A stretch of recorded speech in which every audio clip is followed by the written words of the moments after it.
What's up, people? It's me. I'm here, and time to talk about the game last night. The big game. One of the biggest regular season games you'll see this whole year between anybody. And happy to say that when the final whistle blew, the Seahawks were the one on top. So we won this round 29-3 over the 49ers, and so we have that bragging right until we play them in December, week 14, I think. So this game, very weird game. Some strange things definitely happened. So let's break it down in terms of the flow of the game. The game started out very slow. Neither offense really did much of anything. We gave up a blocked punt because, some jackass in the crowd was simulated a referee whistle, and the blockers weren't paying attention, and the ball got snapped. And let me just say, don't snap that ball. I at first I thought the long snapper didn't hear the whistle, but I think he did. So don't snap that ball. But we were excused out of that when Kaepernick made a bad throw into the end zone and ET picked it off. And I am just about ready to go get me an Earl Thomas jersey. I think it's time. I think he's going to be a Seahawk for a long time. I think he's the best safety in the league. He continues to prove it week after week. And I think it's time for me to go out and get me an ET jersey. So you might see me with one of those in the near future. Neither offense could get on track, really, for the first quarter. And then you had the lightning delay, which was... I don't get it. I understand that the safety of the players is important, but, I'm thinking, like, they didn't call it because of rain. They called it because of lightning. So, basically what they're saying is the lightning could lead to some kind of injury or, hurt somebody. But then, they tell all the players to leave the field. Great. So they go somewhere where the lightning can't hurt them, but then you have... a lot of fans are still out there. So what about those guys? I know obviously quite a few people did leave for momentarily, but you still had people out there. And what's more, they had people running around out there on the field. And I was listening to the radio last night when I was driving home, and they were talking about this too. It's like they have security guys all over the field. They have sideline reporters on the field still. I mean, what about their safety? Like, if you're going to say, oh, we have to get the players off the field because of the lightning, then what about everyone else who's still on the field? Well, do we not care about the sideline reporters? Do we not care about the security guys? I kind of feel like that's a situation where you kind of have to maybe take your chances and let the game play out. So we came back out on the field after about an hour, and I was worried at that point that the crowd would have been taken out of the game, but they were not. If anything, they were louder. They were more boisterous, and that's a credit to this team for getting them pumped up after the hour-long break. That's a credit to the crowd for getting themselves back into the game. And the game continued from there. Now, for the first half as a whole was really sloppy, I thought, by both teams. Obviously, neither offense did much of anything. We were basically handed our field goal by the defense. Great play by Cliff Averill, who had a monster game, as did Michael Bennett. They both had sacks. Averill with the fumble, forcing the fumble. KJ Wright had a sack. We got a lot of pressure on Kaepernick, but anyway, the offense was basically handed a field goal on thanks to that forced fumble. And, of course, the defense registered the safety, which was awesome because safeties can pump up the crowd, and I feel like it did. So... to me, excuse me, so to me, the offense still not where it needs to be, at least early in games. Wilson was bad to start this game. The offensive line was better than last week, but they still had some problems. Okung got hurt, and that really hurt our passing game, but it also had some unexpected side benefits, which I'll get into shortly. And then the second half starts, and things start going a little bit, and when I look back at this game offensively, we didn't have a good game offensively. We had less than 300 total yards. We gave up some sacks. Wilson completed 8 of 19 passes. It took him a full quarter to finally complete a pass, pretty much. Marshawn Lynch had like a 3.7 yards per carry average. But while this offense did not have a good game, they made a lot of good plays. It's one of those circumstances where they have a lot of good plays, but they have a lot of bad plays that kind of works to negate that. Obviously not cancel it out completely, but make you feel like you didn't play well. So the offense starts to string together some good plays. And, you know, they're still really not playing well. I mean, I can't count how many times Marshawn Lynch got tackled in the backfield. We gave up several sacks to Aldon Smith.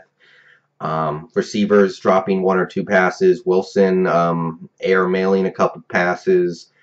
But, you know, you had the long completion to Doug Baldwin on third down. You had the flip to Golden Tate on third down. Marshawn had multiple longer carries, you know, first down carries, 10 yards plus carries that helped move the ball and control field position. And the offensive line did block well on a lot of plays. So they made up for the bad plays they had by making enough good plays. So that's kind of how I look at this game from an offensive standpoint. We didn't have a good game, but we made some good plays. And so that kind of continued on into the fourth quarter. We never really got a complete flow going on offense, but we did enough, and the Niners started to commit dumb penalties in the second half. The personal fouls, Aldon Smith with the face mask, Aldon Smith with the unsportsmanlike conduct. Lance, I think there might have been one other flag on the Niners defense for unnecessary roughness. Maybe not. Maybe it was on offense. Maybe there were a couple on offense as well. But, you know, for me, I'm not comfortable with this offense yet, but I'm confident that they will get their stuff together. And honestly, tonight, they didn't play that well or anything like that, but they didn't really need to because of the circumstances of this game. And that's mainly a tribute to this defense, which was stellar the whole game, lights out. They gave up 200 total yards of offense, and really the only good thing that the Niners were able to do in this game was Kaepernick taking off from the pocket. A lot of times on broken plays where he wanted to pass it and he didn't. I think Kaepernick had close to 84 yards rushing or something. There were a lot of plays where I thought we had him dead to rights and he would get away and make a big play, which that's what Kaepernick does. That's not anything bad about our defense. That's just Kaepernick doing what he does. But if that's the only thing the Niners are going to get over the course of a game, as long as it's 80 yards and not 180 yards or anything like what Green Bay gave up, then we're going to be fine. And that's pretty much how it played out. They couldn't pass the ball at all. And I think we really saw that the Niners are going to have problems as long as their second best wide receiver is Kyle Williams. And they don't have anybody even remotely notable behind Kyle Williams. So Richard Sherman had the task of shutting down Anquan Boldin the whole game, and he pretty much did. I mean, he had as many catches of Kaepernick as Boldin did, and that leaves the Niners with Vernon Davis, and I thought the secondary and linebackers as a whole did a great job on VD. And at that point, the Niners don't really have very many options in the passing game. And we got a great pass rush. And I got to give big ups to guys like Cliff Averill, Michael Bennett, who was playing like he was on fire. Schofield, who I didn't think was going to make this team, but he did because Bruce Irvin got suspended. And now I kind of want to see him continue to play. He's had 2 good games in a row. KJ Wright played a good game. Just a great all-around effort by pretty much everybody on the defense to make sure the Niners could never get a passing attack going. And, of course, Frank Gore, complete non-factor. Basically, he may as well have not even played in this game because he didn't do anything. Honestly, other than Kaepernick taking off for runs, the biggest Niners threat offensively was probably their fullback catching passes out of the backfield. He's the one guy who I constantly saw getting open, and Kaepernick missed him a couple times, but he was the one guy who seemed to be actually getting open, which you can live with that. You can live with a Bruce Miller making a couple catches. So, yeah. And, you know, A-plus game to the defense. They forced turnovers this time. 4 turnovers on defense, the strip sack on Kaepernick, the 3 interceptions, which, Richard Sherman with the incredible interception down the sideline. Huge ups to him. Cam Chancellor ending the game, pretty much already done at that point with his pick down to the 2. And, God, man, this defense, 450 total yards given up through 2 weeks. Well, yesterday we saw a quarterback throw for 480 yards in one game. And that's with him basically taking his foot off the pedal at the end. So this defense is playing at an A-plus level after 2 weeks. Right now, I don't think there's a better defense in the entire league. And if they continue to play like they did these first 2 weeks, then we're not going to give up a 300-yard passer all season. We're not. I mean, if you look at our schedule, you look at the quarterbacks we're playing, and you look at how good we're playing, especially once we get Chris Clemens back, who did not play last night, and Brandon Browner, and Bruce Irvin, then we should be able to continue this level of play the whole year. So, great game. Offense still needs some work. I'm not worried about it, though, because, when Okung went out, it changed our offensive identity. We didn't want to have Paul McQuiston, who is a guard, trying to block Aldon Smith on the outside. So instead of asking him to constantly get into pass protection, we ran the ball more, we fed the ball to Marshawn Lynch, and we became more of a running team than we already were, which is pretty much a run-heavy team when you look at everything. So we got away from the passing game, and tonight that was absolutely the correct strategy. I thought the offensive line, they had their moments where they would let people in the backfield, obviously, but they played well enough on enough plays for us to do what we needed to do. Like I said, Lynch didn't have a great game. 98 yards on 28 carries, but he made plays. He had some big plays. He scored 3 touchdowns. And given the circumstances, I appreciate his workmanship last night, and I thought he played the kind of game we needed him to play. So I'm happy. This offense will have the opportunities to get better down the line. And I do believe that if Okung didn't get hurt, we would have passed the ball more in the second half. And Wilson probably would have corrected his numbers to at least decent ones.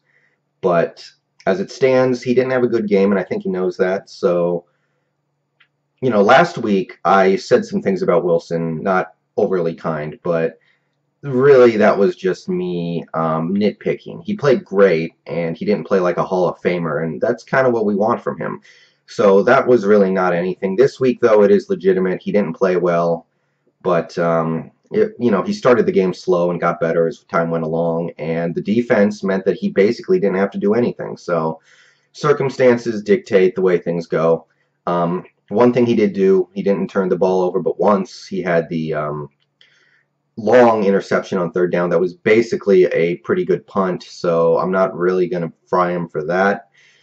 Receiver fell down anyway, and he took 1 sack that he cannot take. He took a sack to get us out of field goal range on third down. You cannot do that. But I'm not going to roast him too much beyond that. He didn't play well. We didn't need him to play well because this game, it kind of felt like it was over after it was 12-0 in the third quarter. So, yeah. Next week, we got Jacksonville. Obviously, so far this year, they look like they're the worst team in the league. But I have a funny feeling this is going to be our do what you need to do and no more kind of game from us. So I kind of feel like we're going to go out there, do just enough to win, and then maybe shut it down a little bit. Just win the game by like 10 or 14 or 13. So don't expect us to win by 58. To anybody out there who's thinking about taking the Seahawks minus 21.5 or whatever the line's going to be, because it's going to be something like that, don't be surprised if we just go up by 10 early and then just sit on it, because there is no point in beating a team by 60. Which we might be able to do against a team as bad as this Jacksonville team, but there's no point. So that's my early Jacksonville preview. I'll say more about it later, but for now, we're going to enjoy this win. Don't anybody think the Niners are suddenly a bad team now? They have problems. They have some injuries after last night. They do. And they have a real concern at wide receiver. Like I said, they have 2 legitimate passing threats in the passing game until Mario Manningham gets back, and that's a real thing. But they're still a good team, and I expect a completely different game when we go down to San Francisco in Week 14. So, see you guys later. Great game last night, and let's go.